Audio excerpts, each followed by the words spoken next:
Welcome to simple maths by Parul. Dear students, आज का video interest पर बेस्ड है। आपने कई बार सुना होगा कि बैंक सेविंग डिपॉजिट पे 4% का इंटरेस्ट दे रही है, बैंक एफडी पे 7% का इंटरेस्ट दे रही है। ये इंटरेस्ट क्या है? आज हम यही इंटरेस्ट बेसिक लेवल से अंडरस्टैंड करेंगे with in 15 minutes. Not only interest but इसके साथ साथ एसोसिएटेड सारे टर्म्स भी हम अच्छे से समझेंगे। So let's start. Few examples का यूज करके हम इंटरेस्ट एंड प्रिंसिपल को पहले अंडरस्टैंड करते हैं।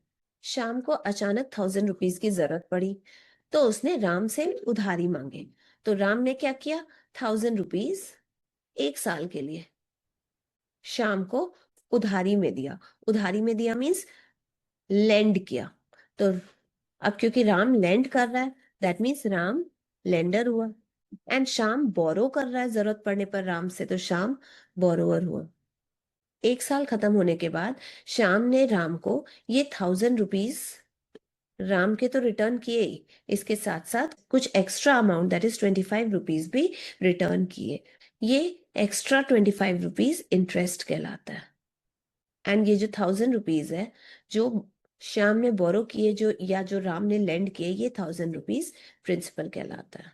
तो प्रिंसिपल है द मनी बोरोड और द सम लेंड। जो भी मनी बोरो किया जा रहा है या लेंड किया जा रहा है वो उस मनी को प्रिंसिपल कहते हैं।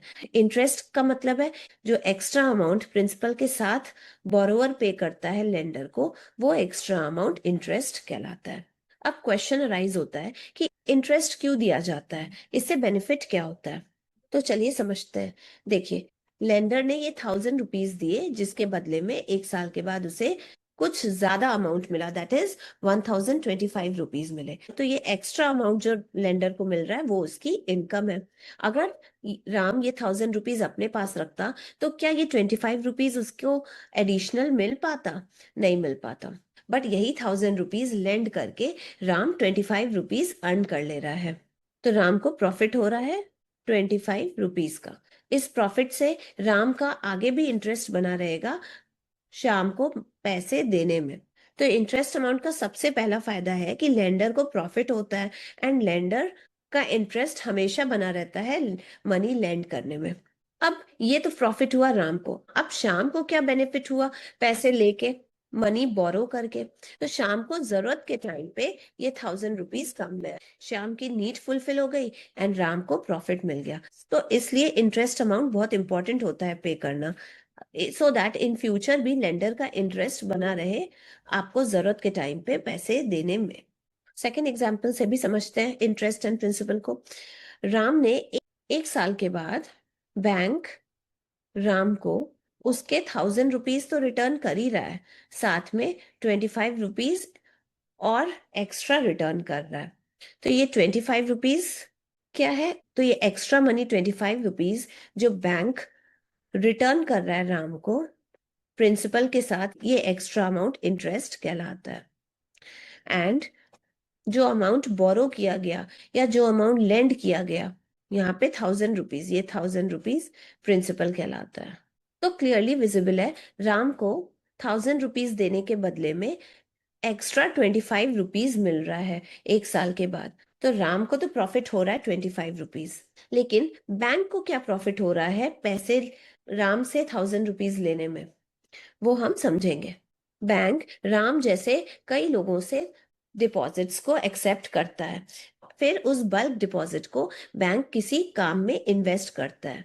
For example loan, different schemes में, डिफरेंट एसआईपीज में, इस टाइप के बहुत सारे स्कीम्स में बैंक इन्वेस्ट करता है वो बल्क अमाउंट, जिससे बैंक को काफी ज्यादा अर्निंग होती है। उस अर्निंग का कुछ पार्ट वो इंटरेस्ट के फॉर्म में राम को देता है, जिससे राम भी खुश हो जाता है क्योंकि उसे प्रॉफिट हो गया, एंड जिसकी वजह से इन फ्यूचर भी राम हमेशा बैंक को डिपॉजिट देता रहेगा। एंड बैंक को भी काफी सारे डिपॉजिट्स मिल जाते हैं जिसका यूज करके वो इन सारी स्कीम्स में इन्वेस्ट करके काफी सारा प्रॉफिट अर्न करता है। तो एक इंटरेस्ट अमाउंट पे कर देने से राम को भी प्रॉफिट हुआ एंड बैंक को भी बहुत सारे डिपॉजिट्स मिल रहे हैं, तो बैंक भी प्रॉफिट अर्न कर रहा है। जिसको इन्वेस्ट करके बैंक भी प्रॉफिट अर्न कर रहा है, तो बैंक को भी प्रॉफिट हो रहा है। तो इंटरेस्ट अमाउंट किसी भी फाइनेंशियल इंस्टीट्यूशन के लिए इंटरेस्ट अमाउंट बहुत इंपॉर्टेंट रोल प्ले करता है, इसलिए इसको समझना एंड इसको कैलकुलेट करना सीखना बहुत इंपॉर्टेंट है। अब हम स्टडी करेंगे रेट। रेट इंटरेस्ट का बहुत इंपॉर्टेंट पार्ट है। रेट या रेट ऑफ इंटरेस्ट क्या होता है? एक साल के लिए अगर 100 रुपीज उधार दिया जाए तो इंटरेस्ट जितने अमाउंट का मिलेगा वो इंटरेस्ट अमाउंट रेट कहलाएगा। फॉर एग्जाम्पल, ए ने उधारी दिया बी को। कितना उधारी दिया? 100 रुपीज उधारी दिया फॉर 1 ईयर। एक साल के बाद बी ए को ये 100 रुपीज तो रिटर्न करेगा ही, इसके साथ साथ कुछ इंटरेस्ट अमाउंट भी रिटर्न करेगा। ये जो एक्स्ट्रा अमाउंट भी रिटर्न करेगा ए को, वो एक्स्ट्रा अमाउंट रेट कहलाएगा। इन केस अगर 10 रुपीज इंटरेस्ट रिटर्न कर रहा है बी ए को, तो यहाँ रेट हो गया 10%। क्यों 10% रेट हुआ? क्योंकि डेफिनेशन ही है रेट की कि एक साल के लिए 100 रुपीज पर जितना इंटरेस्ट मिलेगा वही रेट कहलाता है। यहाँ पे 100 रुपीज पर एक साल के लिए 10 रुपीज इंटरेस्ट मिल रहा है, तो यहाँ 10% रेट कहलाएगा। ये थी रेट की डेफिनेशन। ये एग्जाम्पल सॉल्व करते हैं। एक साल के लिए 100 रुपीज उधार देने पर इंटरेस्ट मिल रहा है 8 रुपीज का। हमें रेट फाइंड आउट करना है, तो यहाँ रेट हो जाएगा 8%। क्यों 8% होगा? बिकॉज रेट की डेफिनेशन हम जानते हैं कि रेट वो इंटरेस्ट है जो कि एक साल के लिए 100 रुपीज उधार देने पर मिलता है।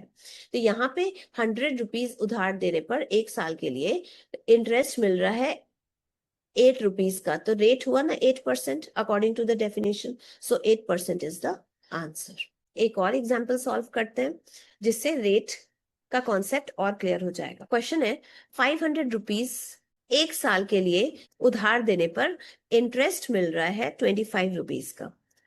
हमें रेट की वैल्यू फाइंड आउट करनी है। तो रेट की डेफिनेशन के अकॉर्डिंग हम होगा, तो जब एक साल में 100 रुपीज उधार देंगे तो जितना इंटरेस्ट होगा ये इंटरेस्ट रेट कहलाएगा। ये हम जानते हैं रेट की डेफिनेशन के अकॉर्डिंग। इस एग्जाम्पल में 500 रुपीज प्रिंसिपल है, दैट मीन्स 500 रुपीज उधार दिया जा रहा है एक साल के लिए, तो इंटरेस्ट मिल रहा है 25 रुपीज का। तो हमें फाइंड आउट करना है कि जब एक साल में 100 रुपीज उधार दिया जाएगा तो कितना रुपीज इंटरेस्ट होगा, वो इंटरेस्ट अमाउंट फाइंड आउट करना है। तो बाय यूनिटरी मेथड हम कह सकते हैं कि 1 रुपी जब प्रिंसिपल है तो कितना अमाउंट इंटरेस्ट होगा? इस 25 को डिवाइड करेंगे 500 से, इतना रुपीज इंटरेस्ट होगा। फिर देयरफॉर जब 100 रुपीज प्रिंसिपल है, दैट मीन्स जब 100 रुपीज उधार दिया जा रहा है तो कितना रुपीज इंटरेस्ट आएगा? हम इस वैल्यू को 100 से मल्टीप्लाई कर देंगे। 00 से 00 cancel, 5 5 25, that means 5 rupees interest मिलेगा। तो ये 5 रुपीज क्या है? 5 रुपीज इंटरेस्ट है। ये 5 रुपीज इंटरेस्ट कब है? जब 100 रुपीज एक साल के लिए उधार दिया गया है, दैट मीन्स जब 100 रुपीज प्रिंसिपल है फॉर 1 ईयर, तब 5 रुपीज इंटरेस्ट मिल रहा है। तो ये इंटरेस्ट की वैल्यू रेट कहलाएगी according to definition of rate. तो रेट हो गया 5%। तो अब आई थिंक क्लियर हो गया होगा रेट का मतलब। अब जब कभी भी रेट इंक्रीज करेगा तो इंटरेस्ट अमाउंट भी इंक्रीज करेगा। ये कैसे होगा हम समझेंगे। सपोज कर लेते हैं 2 बैंक्स है, फर्स्ट है बैंक ए, सेकेंड है बैंक बी। सपोज करते हैं कोई कस्टमर बैंक ए में 100 रुपीज डिपॉजिट कर रहा है for 1 year and bank B में भी वही कस्टमर को बैंक ए से 5 रुपीज इंटरेस्ट मिल रहा है। बैंक बी से कस्टमर को 8 रुपीज का इंटरेस्ट मिल रहा है एक साल में, जब वो 100। सिमिलरली बैंक ए से कस्टमर को 5 रुपीज का इंटरेस्ट मिल रहा है एक साल में, जब वो कस्टमर आगे से प्रेफर करेगा कि वो बैंक, ये साफ पता चल रहा है कि जहां रेट ज्यादा है वहां से इंटरेस्ट भी ज्यादा मिल रहा है, जहां रेट कम है वहां से इंटरेस्ट भी कम मिल रहा है। तो ये चीज क्लियर हो गई ना कि अगर रेट ज्यादा रहेगा तो इंटरेस्ट भी ज्यादा मिलेगा, अगर रेट कम रहेगा तो इंटरेस्ट भी कम मिलेगा। दैट मीन्स इंटरेस्ट जो है वो रेट पर डिपेंड करता है। अभी तक हमने देखा कि इंटरेस्ट अमाउंट प्रिंसिपल पर डिपेंड करता है एंड रेट पर डिपेंड करता है। लेकिन क्या सिर्फ इन दोनों पर डिपेंड करता है इंटरेस्ट अमाउंट? नहीं, एक और फैक्टर है जिस पर इंटरेस्ट अमाउंट डिपेंड करता है, वो है टाइम। अब टाइम पे कैसे डिपेंड करता है इंटरेस्ट अमाउंट, हम वो स्टडी करते हैं।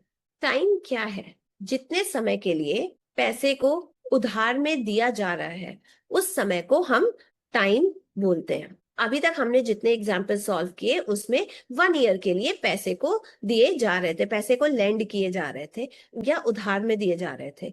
तो अब तक तो हमने 1 ईयर का टाइम के लिए सब कुछ स्टडी करा, बट क्या 1 ईयर से ज्यादा टाइम के लिए पैसे को हम लेंड नहीं कर सकते? बिल्कुल कर सकते हैं। तो अगर 2 ईयर्स के लिए पैसे को लेंड कर रहे हैं तो टाइम कितना हो जाएगा? 2 ईयर्स। वही अगर 3 ईयर्स के लिए पैसे को उधार दे रहे हैं किसी को तो टाइम हो गया 3 ईयर्स। इस पर बेस्ड एक एग्जाम्पल सॉल्व करते हैं। 100 rupees gives 10 rupees in 1 year, how much in 3 years? That means 100 rupees उधार दिया जा रहा है तो उससे 10 रुपीज एक्स्ट्रा मिल रहा है। दैट मीन्स 100 रुपीज यहाँ प्रिंसिपल है एंड ये 10 रुपीज इंटरेस्ट है। ये 1 ईयर यहाँ टाइम है। दैट मीन्स 1 साल के लिए अगर 100 रुपीज उधार दिया जा रहा है या लेंड किया जा रहा है तो उससे इंटरेस्ट मिल रहा है 10 रुपीज का।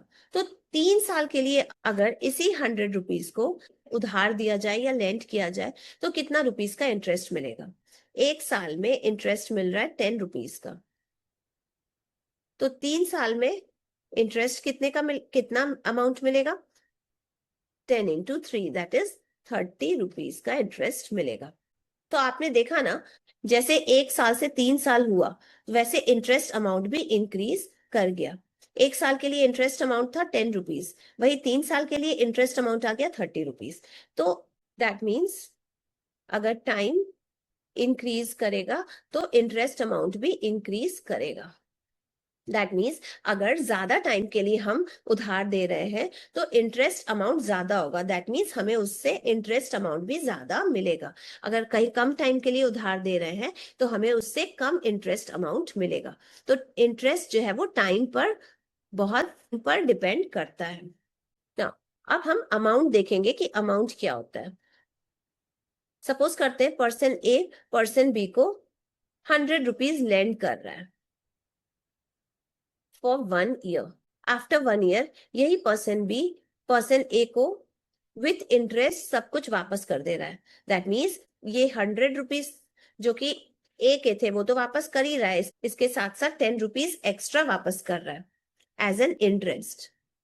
तो टोटल कितना अमाउंट वापस कर रहा है? 100। नाउ अब बार बार यूनिटरी मेथड यूज करके इंटरेस्ट कैलकुलेट करना पॉसिबल नहीं है, इसलिए इंटरेस्ट का एक फॉर्मूला डिराइव किया गया, वो है simple interest is equals to PRT by 100। ये फॉर्मूला सिंपल इंटरेस्ट का डिराइव किया गया। इस फॉर्मूला में अगर रेट एंड टाइम को कांस्टेंट रखते हैं एंड प्रिंसिपल को इंक्रीज करते हैं तो according to this formula interest भी इंक्रीज होगा, डेफिनेटली होगा। और अगर ऐसे भी सोचे, सपोज करते हैं एक बार हम 100 रुपीज लेंड कर रहे हैं एट 5% रेट ऑफ इंटरेस्ट पे जहां टाइम है 1 ईयर, एंड दूसरी बार हम 1 लाख रुपीज लेंड कर रहे हैं at same rate of interest that is 5% rate of interest पे फॉर 1 ईयर। तो जाहिर सी बात है इस केस में हमें कम इंटरेस्ट मिलेगा एंड इस केस में हमें ज्यादा इंटरेस्ट मिलेगा। क्यों मिलेगा? क्योंकि फर्स्ट केस में कम अमाउंट हम उधार दे रहे हैं एंड सेकेंड केस में बहुत ज्यादा अमाउंट हम उधार दे रहे हैं। दैट इज सेकेंड केस का प्रिंसिपल ज्यादा है एंड फर्स्ट केस का प्रिंसिपल कम है। तो ऐसे सोचने से भी क्लियर हो गया कि जब प्रिंसिपल ज्यादा होगा दैट इज ज्यादा अमाउंट हम उधार देंगे तो उस पर इंटरेस्ट भी ज्यादा मिलेगा। सिमिलरली जब प्रिंसिपल एंड टाइम को हम कांस्टेंट रखते हैं एंड रेट को इंक्रीज करते हैं तो according to this formula interest भी इंक्रीज होगा। इसको ऐसे भी हम सोच सकते हैं कि रेट का मतलब होता है कि 1 ईयर में 100 रुपीज उधार देने पर या लेंड करने पर जितना इंटरेस्ट मिल रहा है ये इंटरेस्ट रेट कहलाता है। सो प्रिंसिपल एंड टाइम अगर कांस्टेंट है एंड रेट इंक्रीज कर रहा है तो इंटरेस्ट भी तो इंक्रीज करेगा, डेफिनेटली इंक्रीज करेगा। लास्टली जब प्रिंसिपल एंड रेट को कांस्टेंट रखते हैं एंड टाइम को इंक्रीज करते हैं तो according to this formula interest increase करेगा। ऐसे भी सोचे तो अगर किसी अमाउंट को सपोज कर लेते हैं 100 रुपीज को 5% के रेट पे उधार दिया जा रहा है फॉर 1 ईयर, तो कुछ इंटरेस्ट मिलेगा, सपोज करते हैं I1, एंड इसी 100 रुपीज को 5% के रेट से उधार दिया जा रहा है, लेंड किया जा रहा है फॉर 2 ईयर्स, तो कुछ और इंटरेस्ट मिलेगा, सपोज करते हैं I2। तो ये I2 जरूर ज्यादा होगा I1 से, क्योंकि I2 में 2 साल का इंटरेस्ट मिलेगा, फर्स्ट ईयर का भी एंड सेकेंड ईयर का भी, एंड I1 इंटरेस्ट में ओनली 1 ईयर का इंटरेस्ट मिलेगा, तो 2 साल का इंटरेस्ट ज्यादा होगा 1 ईयर के इंटरेस्ट से डेफिनेटली। सो ये क्लियर है कि इंटरेस्ट 3 फैक्टर्स पे डिपेंड करता है, प्रिंसिपल रेट। यहाँ एक बात नोट करने वाली है कि अगर रेट ईयरली गिवन है तो टाइम भी ईयर्स में होना जरूरी है, एंड अगर रेट मंथली गिवन है तो टाइम भी मंथ्स में होना जरूरी है।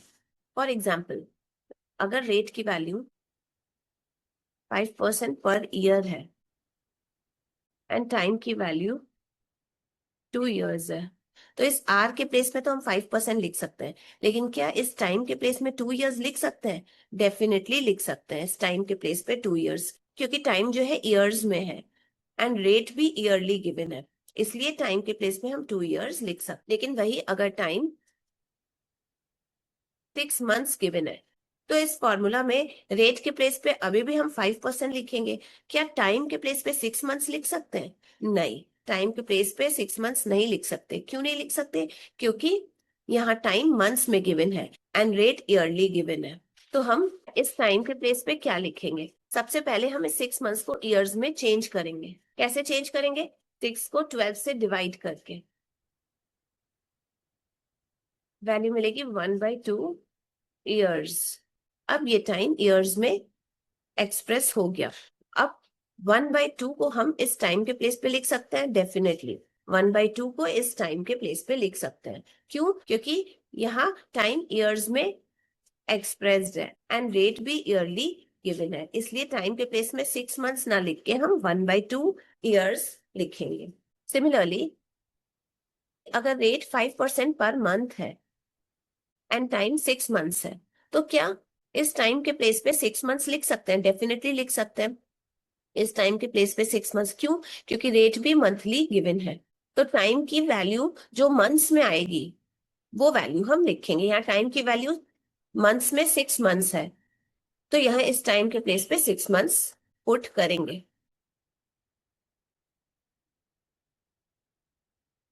बट अगर रेट 5% पर मंथ है एंड टाइम 2 ईयर्स है, तो क्या इस टाइम के प्लेस पे 2 ईयर्स लिख सकते हैं? नहीं लिख सकते। तो अब टाइम के प्लेस पे 2 ईयर्स तो नहीं पुट कर सकते, तो टाइम के प्लेस पे क्या पुट करेंगे? इस 2 ईयर्स को पहले हम मंथ्स में कन्वर्ट करेंगे। कैसे करेंगे? 2 को 12 से मल्टीप्लाई करके जो वैल्यू मिलेगी वो मंथ्स में होगी। तो 2 ईयर्स टाइम की वैल्यू निकल के आई 24 मंथ्स। इस केस में टाइम का यूनिट मंथ्स है, तो अब इस टाइम के प्लेस पे 24 मंथ्स लिख सकते हैं, डेफिनेटली लिख सकते हैं, क्योंकि इस टाइम का यूनिट मंथ्स है। तो जब R 5% पर मंथ है तो टाइम 2 ईयर्स ना पुट करके हम 24 मंथ्स पुट करेंगे, क्योंकि R भी मंथली गिवन है तो टाइम भी हम मंथ्स में पुट करेंगे ना। ये फॉर्मूला हम पढ़ चुके हैं, amount is equals to principal plus interest, that is A is equals to P plus I. अब इंटरेस्ट के प्लेस पे हम PRT/100 लिख सकते हैं, तो इस फॉर्मूला पे इंटरेस्ट के प्लेस पे PRT/100 लिख लिए, तो हमें अमाउंट का न्यू फॉर्मूला मिल गया। नाउ अब हम सिंपल इंटरेस्ट की मोस्ट इंपॉर्टेंट प्रॉपर्टी को स्टडी करेंगे। सिंपल इंटरेस्ट जिसका फॉर्मूला होता है PRT/100, दैट मीन्स यहाँ पे मैं एक चीज क्लियर कर दूं कि जब भी हम ओनली इंटरेस्ट बोलेंगे दैट मीन्स सिंपल इंटरेस्ट की बात की जा रही है, ठीक है। सो ये सिंपल इंटरेस्ट एवरी ईयर के लिए सेम होता है या इक्वल होता है। फर्स्ट ईयर के लिए जो इंटरेस्ट होगा वो सेकेंड ईयर के इंटरेस्ट के इक्वल होगा। सिमिलरली थर्ड ईयर का interest first and second year के इंटरेस्ट के इक्वल होगा। फोर्थ ईयर का इंटरेस्ट इन तीनों इंटरेस्ट के इक्वल होगा, एंड सो ऑन। तो simple interest for every year equal होता है। अब क्वेश्चन अराइज होता है कि क्यों आखिर सिंपल इंटरेस्ट हर साल के लिए इक्वल होता है? तो आंसर है क्योंकि every year simple interest original principal पर कैलकुलेट किया जाता है, इसलिए एवरी ईयर के लिए सिंपल इंटरेस्ट की वैल्यू इक्वल आती है। इस चीज को हम इस एग्जाम्पल के थ्रू अंडरस्टैंड करेंगे। 1000 रुपीज इन्वेस्ट किया गया एट 10% पर ईयर। इस चीज को हम ऐसे समझते हैं, कोई पर्सन ए है, पर्सन ए ने पर्सन बी को 1000 रुपीज लेंड किए एट 10% पर ईयर के रेट से फॉर 3 years। तो हम ईयर 1, ईयर 2 एंड ईयर 3 का सिंपल इंटरेस्ट फाइंड आउट करेंगे और हम देखेंगे कि इन तीनों ईयर्स के लिए जो इंटरेस्ट की वैल्यू निकलती है वो तीनों इक्वल है कि नहीं। तो देखिए, इस केस में क्योंकि 1000 रुपीज लेंड किया गया तो प्रिंसिपल अमाउंट है 1000 रुपीज, 10% पर ईयर के रेट से लेंड किया गया है तो रेट है 10%, टाइम है 3 years, तो टी की वैल्यू हो जाएगी 3 years। तो हम यहाँ पे हम हर एक ईयर के लिए इंटरेस्ट फाइंड आउट करेंगे।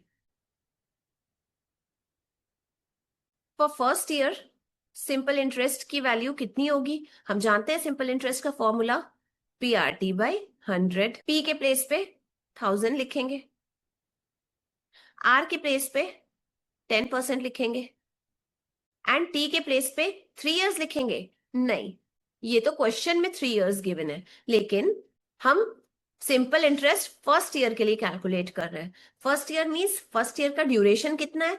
1 year। तो यहाँ टाइम के प्लेस पे हम 1 year लिखेंगे डिवाइडेड बाय 100। सॉल्व करते हैं, 0 से 0, 0 से 0 कैंसिल, वैल्यू मिली 100 रुपीज। तो फॉर फर्स्ट ईयर आया ना सिंपल इंटरेस्ट 100 रुपीज। तो फर्स्ट ईयर जैसे कंप्लीट हुआ, पर्सन बी को जो कि बोरोवर है, इस पर्सन बी को 1000 रुपीज तो लौटाने ही है, इसके साथ साथ ये simple interest that is 100 rupees भी रिटर्न करना है ए को। तब इस पर जो कर्ज लगा है वो खत्म हो जाएगा। लेकिन पर्सन बी 3 years के लिए इंटरेस्ट लिया है, तो अब पर्सन बी बोलेगा कि हम ये 1000 रुपीज अभी सेकेंड ईयर भी अपने पास रखेंगे। तो अब हम simple interest for second year find out करेंगे। सिंपल इंटरेस्ट का फॉर्मूला होता है PRT/100। पी के प्लेस पे हम 1000 लिखेंगे, आर के प्लेस पे हम 10 लिखेंगे एंड यहाँ टाइम कितना है?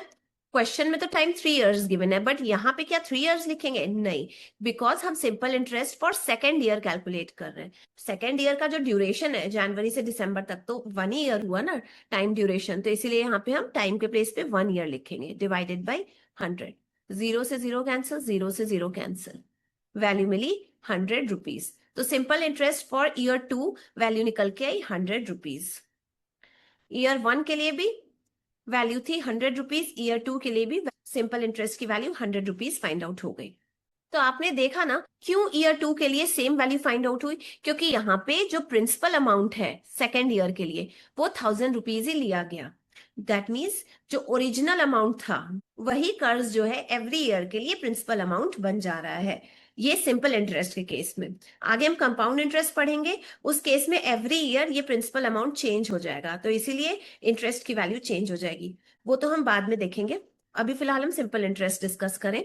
अब क्योंकि सिंपल इंटरेस्ट में जो ओरिजिनल कर्ज लिया हुआ अमाउंट है वही एवरी ईयर के लिए वही प्रिंसिपल बन जाता है, इसीलिए simple interest for every year equal आता है।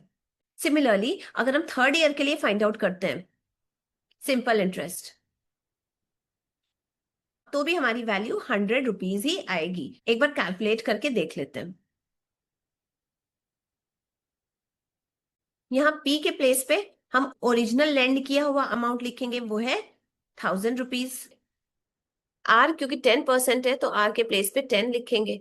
अब क्या इस टाइम के प्लेस पे 3 years लिखेंगे? नहीं, क्योंकि SI हम थर्ड ईयर के लिए निकाल रहे हैं, तो थर्ड ईयर का ड्यूरेशन है 1, तो इस टाइम के प्लेस पे हम 1 year लिखेंगे डिवाइडेड बाय 100। 0 से 0 कैंसिल, 0 से 0 कैंसिल, वैल्यू मिली 100 रुपीज। तो simple interest for third year 100 rupees value निकल के आ गई। तो सिंपल इंटरेस्ट की value for third year calculate होके आ गई 100 रुपीज। तो आपने देखा ना for first, second and third तीनों ईयर्स के लिए सिंपल इंटरेस्ट की वैल्यू इक्वल कैलकुलेट होके आ गई। क्यों इक्वल है? क्योंकि तीनों साल के लिए जो ओरिजिनल बोरो किया हुआ अमाउंट है दैट इज 1,000 रुपीज, इसी 1,000 रुपीज को प्रिंसिपल एज्यूम करके हम सिंपल इंटरेस्ट फाइंड आउट करते हैं। सिंपल इंटरेस्ट का कॉन्सेप्ट ही यही है कि प्रिंसिपल एवरी ईयर के लिए ओरिजिनल अमाउंट ही रहेगा, सेम रहेगा। इसीलिए सिंपल इंटरेस्ट की भी value for every year equal आती है। सो ये था सिंपल इंटरेस्ट का फुल कॉन्सेप्ट। सो ये कंप्लीट हुआ इंटरेस्ट पर बेस्ड एक्सप्लेनेशन। अगर वीडियो पसंद आई हो तो वीडियो को लाइक एंड चैनल को सब्सक्राइब जरूर करें। कोई भी क्वेरी हो तो कमेंट सेक्शन में आप पूछ सकते हैं। मिलते हैं नेक्स्ट वीडियो में, जहां हम सिंपल इंटरेस्ट पर बेस्ड एक्सरसाइज 9A के क्वेश्चंस सॉल्व करेंगे। Thank you and bye bye.